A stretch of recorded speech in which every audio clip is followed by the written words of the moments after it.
Continuando con el estudio de la neumología, vamos a llevar un tema que es bastante importante, ¿no? Que son las neumonías. Son aquellos procesos infecciosos que van a afectar a los pulmones. Bien, vamos a definir a la neumonía, que es una definición bastante fácil, ¿no? Es, como ves en la diapositiva, pues una imagen de un tórax con pulmones, ¿no? Y esos puntitos verdes son varios microorganismos, ¿no? Están invadiendo el parénquima pulmonar. Entonces la neumonía es eso, ¿no? Es una infección, pero del parénquima pulmonar. Bien, ¿cuáles son las vías de infección? ¿Cómo se puede producir esta neumonía? Pues tenemos 4 tipos de vías por las cuales uno puede adquirir estos patógenos. La vía inhalatoria, la aspiración o microaspiraciones, la diseminación hematógena y por contigüidad. La vía inhalatoria pues no es la forma más frecuente, ¿no? de infección, ¿no?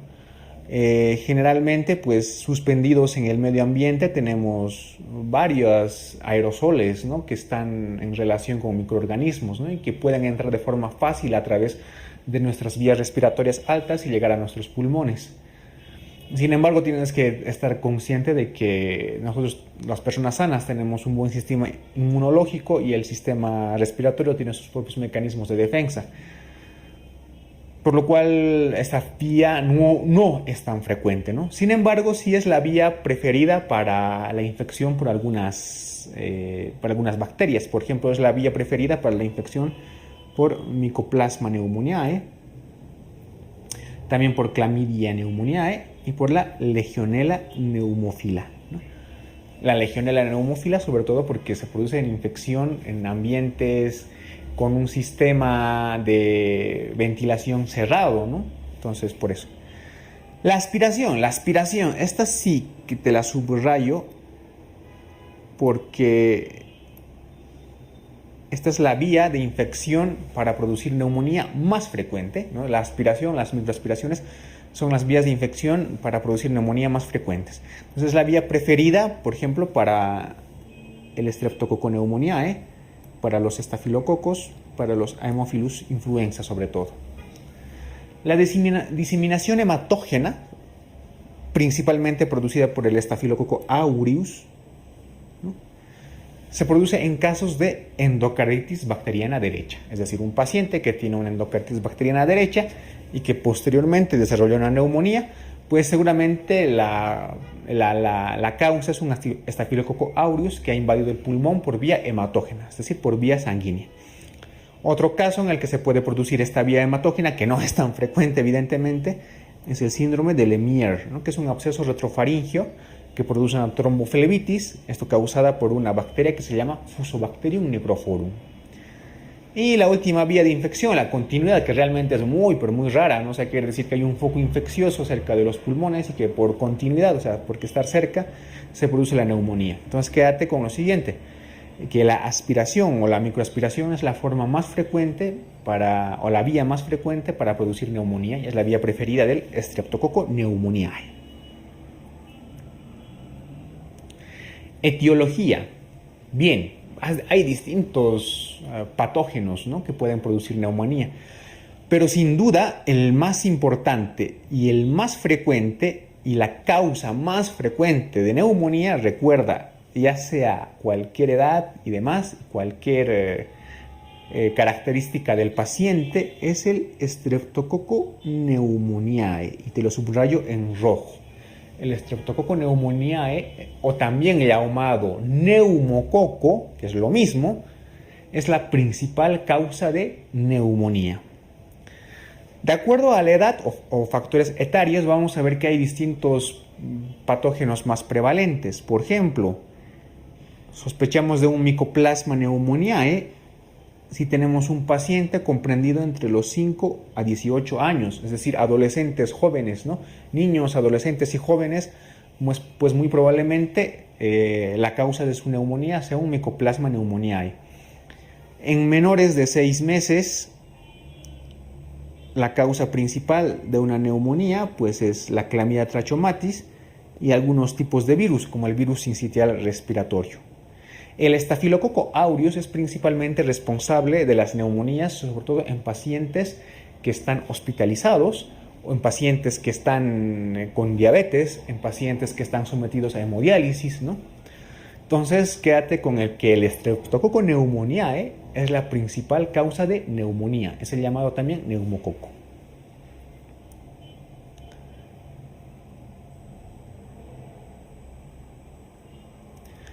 Bien, en esta diapositiva tengo un cuadrito donde demuestran otro tipo de patógenos con algunas particularidades, ¿no? Que también son causa de neumonía. Por ejemplo, la Coxiella burnetii, ¿no? Que se sospecha si el paciente ha estado en contacto con ganado. El Rhodococcus equi, que se sospecha de neumonía si el paciente ha estado en contacto con caballos. La Klebsiella pneumoniae, que frecuentemente está en relación con neumonía en pacientes alcohólicos. La Chlamydophila psittaci, que te produce la famosa citacosis, ¿no? Que es una neumonía que está en relación con el contacto con aves. La fisiopatología. Es una diapositiva en blanco. Bueno, es que la fisiopatología realmente es bastante sencilla. Si tú recuerdas un poco el tema de insuficiencia respiratoria, hay un mecanismo, ¿no? Que te produce hipoxemia y en el cual está dentro la neumonía. ¿Cuál es? Recuerda, a ver, piensa un poquito. ¿Cuál crees que es ese mecanismo? Es el que se llena de líquido el alveolo, ¿no? Ya sea por pus o por sangre. Eso, el mecanismo shunt, el efecto shunt o de cortocircuito. Entonces la fisiopatología se basa básicamente por ese mecanismo. Tenemos un mecanismo de shunt, o sea, hay una hipoxemia.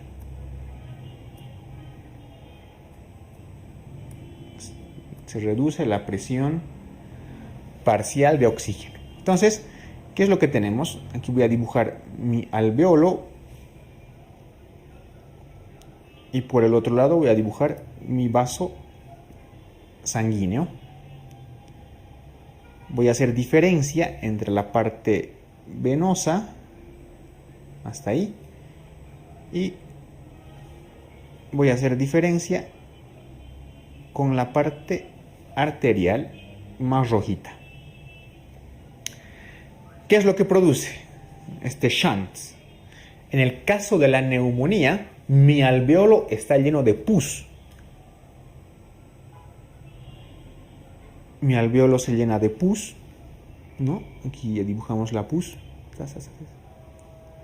Por lo tanto, el oxígeno que va a llegar a mi alveolo no va a poder difundir con facilidad hacia mi vaso sanguíneo, ¿no? Por lo tanto, la sangre venosa que está cargada con dióxido de carbono va a ser oxigenada de forma muy pobre, o sea, casi no va a estar oxigenada y va a pasar a la sangre arterial con los mismos componentes, es decir, con la misma cantidad de dióxido de carbono, etc., ¿no? Ese es el mecanismo shunt por el que se produce la hipoxemia y es también la fisiopatología básica de la neumonía, ¿no?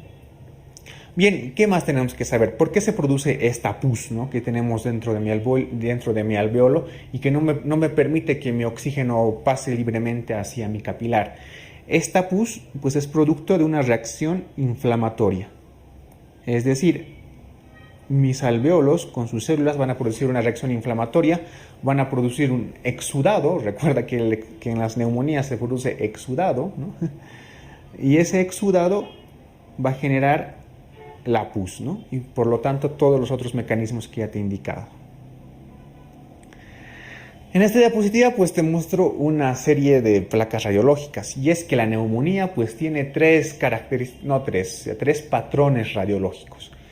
El primero, ¿no? Que es el de la condensación pulmonar, o sea, la condensación de un lóbulo pulmonar como está indicado ahí, ¿no? El segundo, pues ya es un patrón intersticial, es decir, que se afecta básicamente el intersticio pulmonar. Y el tercero es el de una neumonía necrotizante o el de un absceso pulmonar, ¿no? En este caso, un absceso propiamente. Entonces, cuando la neumonía se condensa, tiene un patrón lobar, pues es como se ve en esa imagen, ¿no? Una opacidad, ¿no? Que solamente afecta a un determinado segmento pulmonar. En este tipo de casos también podemos describir el famoso broncograma aéreo, ¿no? Este tipo de patrón de condensación lobar, ¿no? Con su broncograma aéreo, es clásico de las neumonías causadas por Streptococcus pneumoniae y también por los estafilococos. Por lo contrario, el patrón intersticial de neumonía, es decir, ¿no? El que se ve afectación del intersticio pulmonar, no así condensación lobar, del intersticio, el patrón intersticial es clásico de las neumonías atípicas, por ejemplo, por Mycoplasma pneumoniae. Y el patrón de necrotizante o de absceso pulmonar, pues es clásico de pacientes inmunodeprimidos, ¿no? O que están afectados por cepas muy importantes de algunos patógenos, por ejemplo, el Rhodococcus equi o alguna cepa agresiva de Staphylococcus aureus, ¿no? ¿Cuál es la diferencia? Un absceso pulmonar es como ves aquí, una imagen cavitada dentro del pulmón. Una neumonía necrotizante es pues este absceso, pero en todas partes del pulmón, ¿no? Abscesos chiquititos en muchas partes del pulmón. Entonces son los tres patrones básicos radiológicos de la neumonía. Un patrón de condensación alveolar, ¿no? Que nos da una condensación lobar de un segmento pulmonar, clásico del Streptococcus pneumoniae y de algunos estafilococos. El patrón intersticial, ¿no? Que afecta al intersticio pulmonar, es el patrón radiológico clásico, por ejemplo, de bacterias atípicas como el Mycoplasma pneumoniae. Y el otro, el patrón necrotizante o del absceso pulmonar, pues por ejemplo, en pacientes inmunodeprimidos o de cepas bacterianas, pues muy graves. Recuerda el patrón radiológico que te he mostrado anteriormente, o sea, grábatelo bien porque más adelante vamos a ir explicando ciertas neumonías que tienen que ver en relación con ese patrón radiológico.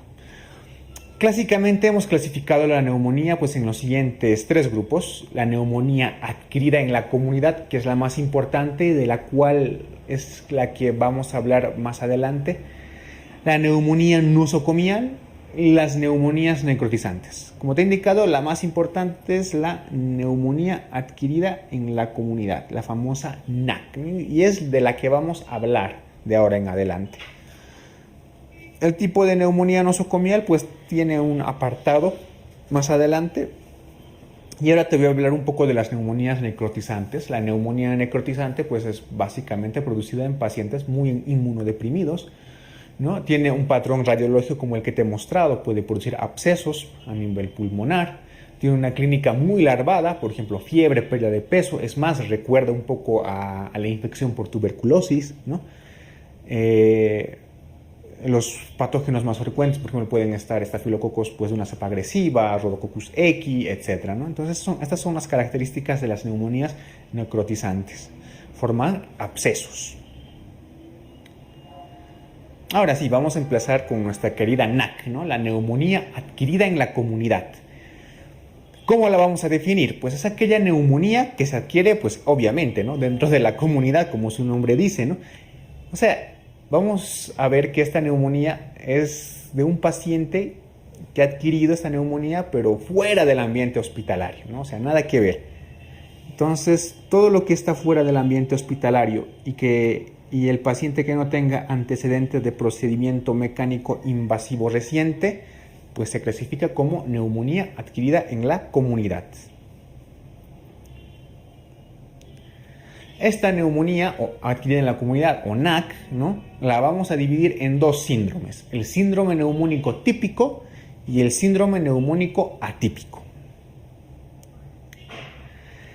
La NAC con síndrome típico, ¿qué es lo que nos va a presentar? Es un cuadro agudo, acuérdate de eso, un cuadro agudo, ¿no? Que se caracteriza por fiebre, dolor pleurítico y tos productiva. O sea, aparece de repente, ¿no? 2-3 días como máximo. El paciente realmente tiene una clínica intensa, tiene una fiebre muy elevada, tiene una tos muy productiva y tiene el famoso dolor pleurítico. Entonces es la clínica de la NAC con síndrome típico.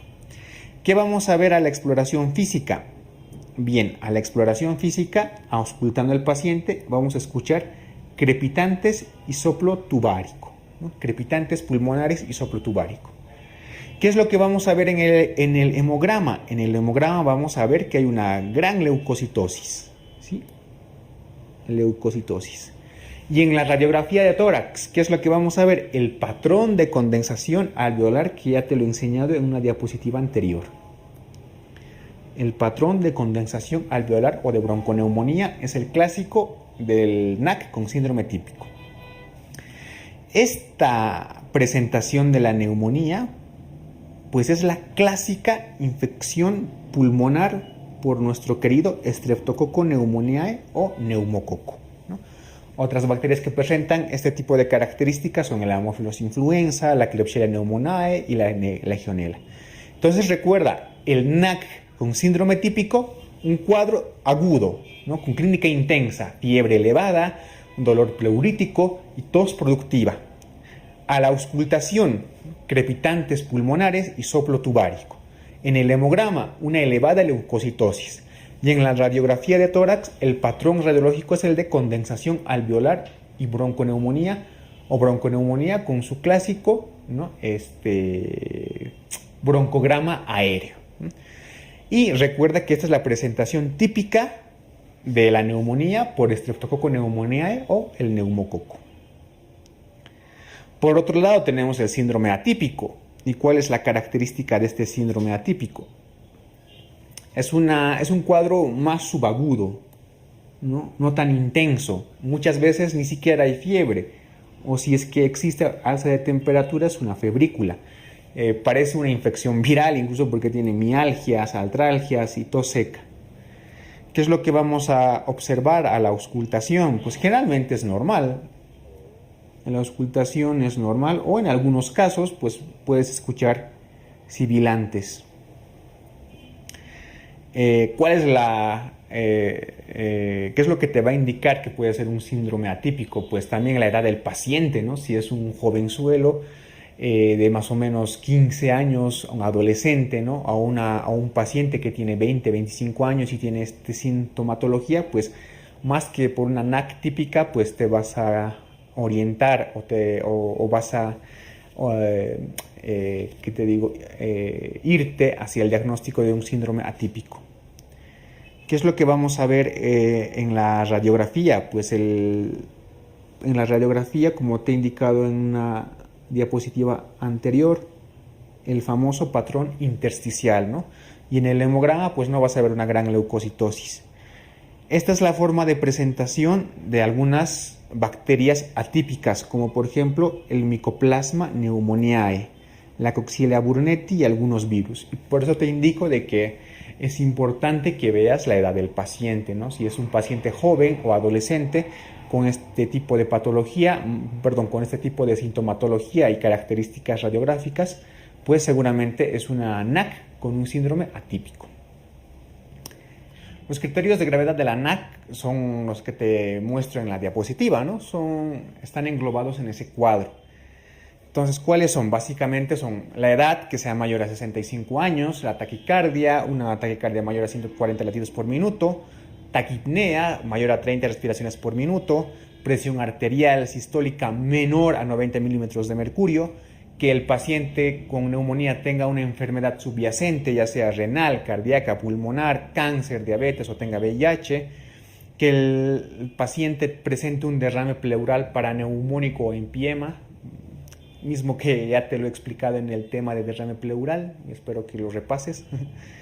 Que den otro criterio de gravedad es, por ejemplo, la rápida progresión del infiltrado en la radiografía de tórax, que se presente una cavitación en la radiografía o que la condensación y la afectación sea bilateral de ambos pulmones, que la insuficiencia respiratoria que se presente una insuficiencia respiratoria con una presión arterial de oxígeno menor a 60 milímetros de mercurio, que haya un fracaso del tratamiento ambulatorio y que después de reevaluarlo 48 o 72 horas después al paciente siga presentando una neumonía, incluso mucho peor, o la incapacidad de algún paciente para realizar algún tratamiento ambulatorio.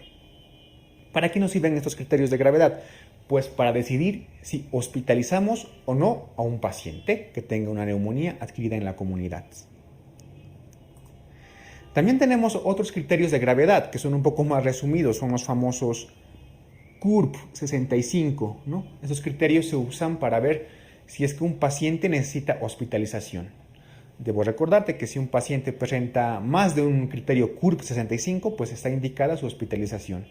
¿Y cuáles son estos criterios? Que el paciente presente confusión, que el paciente presente una urea mayor a 42 miligramos decilitro o un nitrógeno ureico en sangre mayor a 20 miligramos decilitro, que presente una frecuencia respiratoria mayor de 30 respiraciones por minuto, que presente una presión arterial sistólica menor a 90 o una diastólica menor a 60 y que el paciente sea mayor a 65 años, ¿no? Son los famosos CURP. C de confusión, U de urea, la R de respiración, la B, presión arterial, se relaciona con bloods, es decir, con la sangre, ¿no? Entonces, la B de presión arterial por bloods y 65 por la edad de 65 años, ¿no? Entonces, basta que el paciente tenga más de uno de estos criterios para decidir su hospitalización. ¿Cómo vamos a hacer el diagnóstico de la NAC? ¿No? A ver, vamos a tener lo siguiente, los hemocultivos. Si bien los hemocultivos tienen una alta especificidad, pues realmente su rendimiento pues no es muy bueno. ¿Por qué? Porque básicamente un buen cultivo se ha encontrado más o menos en el 15 a 30% de los pacientes que tienen una neumonía adquirida en la comunidad. Si en un cultivo pues me crece básicamente una sola cepa, ¿no? Una sola cepa de algún patógeno, pues es muy probable que sea el causante etiológico de la neumonía. Generalmente si un paciente está internado, hospitalizado, es recomendable, aunque obviamente no tenga un buen rendimiento, pues es recomendable realizar un hemocultivo.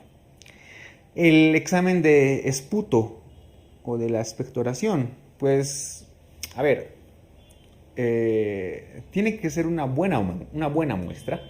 O sea, la muestra tiene que ser generalmente de vías respiratorias inferiores, lo cual a veces es un poco complicado, ¿no?, de obtener. ¿Cómo definimos que sea un buen estudio? Si el GRAM y el cultivo de esputo se observa más de 25 polimorfonucleares y menos de 10 células epiteliales por campo. Entonces, si observamos esta cantidad de células, pues decimos que esta muestra sí es adecuada y de calidad, ¿no? La detección de antígenos en orina, pues actualmente esta es la prueba de elección, sobre todo en el diagnóstico de la neumonía por legionela. Hay también algunos antígenos que actualmente se están queriendo usar, sobre todo, o ya se usan, ¿no?, sobre todo para el Streptococcus pneumoniae, pero el más clásico es el antígeno en orina para el diagnóstico de la legionela. Las serologías, bueno, sobre todo son útiles, por ejemplo, para identificar Mycoplasma pneumoniae, Chlamydia psittaci, Coxiella burnetii, ¿no? Y las pruebas invasivas, ¿no? Tenemos la toracocentesis, en el caso de un derrame pleural paraneumónico, y la fibrobroncoscopía. Las pruebas invasivas solamente se van a aplicar en un paciente que tenga una neumonía de mala evolución, es decir, una neumonía que sea grave, ¿no?, y que no esté evolucionando de una manera adecuada. Normalmente, si bien esto es un intento más o menos, ¿no?, para aproximarnos al agente etiológico, hay un gran porcentaje de neumonías en las cuales no vamos a saber cuál es el agente exacto causal y nos vamos a guiar más o menos en la historia clínica, en los patrones radiográficos y en la evolución del paciente. Por ejemplo, ¿no?, si es un paciente de 30, 40 años que tiene sintomatología típica de una NAC, ¿no?, con una fiebre alta y demás, y una tos productiva, y en la radiografía veamos un broncograma aéreo con una condensación, muy probablemente pues el agente etiológico sea el estreptococo, ¿no?, y no necesitemos de una detección de antígeno o un examen de esputo. Pero estos exámenes se realizan con el objetivo de más o menos aproximarnos al agente etiológico. Como te digo, pues es un poco complicado, ¿no?, es bastante complicado. ¿Qué más tienes que saber de la NAC? Pues básicamente eso, ¿no? Siempre relacionar la edad del paciente, ¿no?, con un síndrome atípico para con un síndrome atípico, sobre todo si está causado por Mycoplasma pneumoniae, ¿no? Un paciente joven, ¿no? Que tiene un cuadro más o menos viral con cefaleas, mialgias, una febrícula y tiene un patrón intersticial en la radiografía, pues hay que sospechar de que su etiología más probablemente es un Mycoplasma pneumoniae. El tratamiento, pues vamos a dividirlo en dos. La neumonía adquirida en la comunidad sin criterio de hospitalización y la neumonía adquirida en la comunidad con criterio de hospitalización. Para decidir si hospitalizamos o no, ya te he indicado los criterios, ¿no? Y también el famoso CURP 65. Entonces, empezamos con el primero. Una NAC sin criterio de hospitalización, pues vamos a usar los siguientes antibióticos. Si tiene un síndrome típico, ¿no? Un síndrome típico, fiebre alta, tos con mucha expectoración, un patrón radiológico con broncograma aéreo y condensación, síndrome típico, le vamos a dar amoxicilina, ácido clavulánico o en su defecto una quinolona respiratoria. Si por el contrario esta NAC presenta más sintomatología atípica con un patrón radiográfico también atípico, pues vamos a darle al paciente un macrólido, en este caso acitromicina, o también en su defecto una quinolona respiratoria, ¿no? Síndrome típico, amoxicilina, ácido clavulánico. Síndrome atípico, un macrólido. La NAC con criterio de hospitalización, es decir, pacientes que tienen algún criterio de hospitalización o que presenten más de un criterio del CURP 65. Bueno, vamos a darle en primer lugar una cefalosporina de tercera generación o amoxicilina ácido clavulánico. Una cefalosporina de tercera generación puede ser cefotaxima o ceftriaxona, o en su defecto amoxicilina ácido clavulánico. Combinado o no, pero se recomienda que esté combinado generalmente con un macrólido, es decir, con acitromicina o eritromicina, ¿no? O en su defecto podemos administrarle simplemente una quinolona respiratoria, en este caso el levofloxacino. Entonces, el ANAC con criterio de hospitalización dentro del hospital administramos cefalosporina de tercera generación, cefotaxima o ceftriaxona, ¿no? O amoxicilina ácido clavulánico, combinado o no con algún macrólido, ¿no? Y el otro esquema sería simplemente administrarle una quinolona respiratoria. ¿Qué es lo importante? Siempre tienes que pensar que el patógeno más frecuente es el Streptococcus pneumoniae. Por lo tanto, ¿no? El tratamiento que debes realizar es siempre tratar de cubrir al neumococo, ¿no? Por eso estás dando estos antibióticos, ¿no? Ya una vez que tengas algún cultivo más específico o demás, puedes ir guiando tu tratamiento antibiótico a ese germen en específico. Pero en la primera instancia, el tratamiento es empírico. Y como es empírico, tienes que cubrir al agente más frecuente, que es el Streptococcus pneumoniae. Por último, la neumonía nosocomial. Bueno, a ver, ¿qué te digo? La neumonía nosocomial, pues es aquella neumonía que se produce a partir de las primeras 48 horas de ingreso en un hospital o hasta 10 días después del alta. Entonces, quiero que te quedes con esa definición, ¿no? Es esa neumonía que se produce dentro del hospital, pero dentro de los primeros 2 días o una vez dado de alta, que el paciente tenga una neumonía hasta 10 días después de su alta, ¿no? ¿Cuáles son los criterios clínicos y radiológicos comúnmente aceptados para una neumonía nosocomial? Que, por ejemplo, en la radiografía de tórax se observe un nuevo infiltrado que antes no tenía, ¿no? Que además este paciente desarrolle fiebre, tos, secreciones traqueobronquiales, etc., ¿no? Entonces es un paciente que estando internado, le haces una placa de rayos X y ha desarrollado un nuevo infiltrado. O que estando internado, pues esté desarrollando fiebre, ¿no? Mucha fiebre, o esté con tos y con expectoración purulenta, pues seguramente estamos frente a una neumonía nosocomial. ¿Cuál es el tratamiento? Como es un tratamiento, pues, bueno, el tratamiento debe irse guiado básicamente a patógenos que pueden estar dentro del hospital, es decir, patógenos intrahospitalarios, que obviamente son mucho más fuertes y más resistentes que patógenos ordinarios. Entonces el tratamiento debe incluir la cobertura, por ejemplo, de un estafilococo aureus meticilin resistente, un SARM, ¿no? Y de la neumonía aeruginosa. ¿Por qué? Porque estos patógenos son frecuentes, son patógenos intrahospitalarios muy frecuentes, entonces son generalmente las causas principales de neumonía nosocomial. Para cubrir un estafilococo aureus meticilin resistente, por ejemplo, podría usar vancomicina, ¿no? Por ejemplo. Para cubrir Pseudomonas aeruginosa, podría usar algún carbapenémico, por ejemplo, el imipenem, como ejemplo, ¿no? Y más o menos tienes que ir guiando el tratamiento de acuerdo al patógeno que pueda sospechar nosocomial. Obviamente esto va a ir guiado por hemocultivos o algún cultivo, ¿no? de algún líquido. Bien, entonces eso es todo respecto de la neumonía. No me queda más que agradecerte, o sea, darte las gracias por la atención a estas clases de neumología. Te hemos dado los temas más importantes y que están dentro del programa del examen de residencia médica, ¿no? Dentro de la convocatoria. Recuerda repasar los puntos claves que te he indicado, ¿no? Y sacarte las dudas un poco con el texto que tenemos. Y espero haberte ayudado a comprender de una manera más adecuada y más simplificada la neumología. Ya nos estaremos viendo en otro video. Y nada, solamente decirte a por la otra materia, ¿no? Estudia con fuerza y a por la otra materia. Gracias.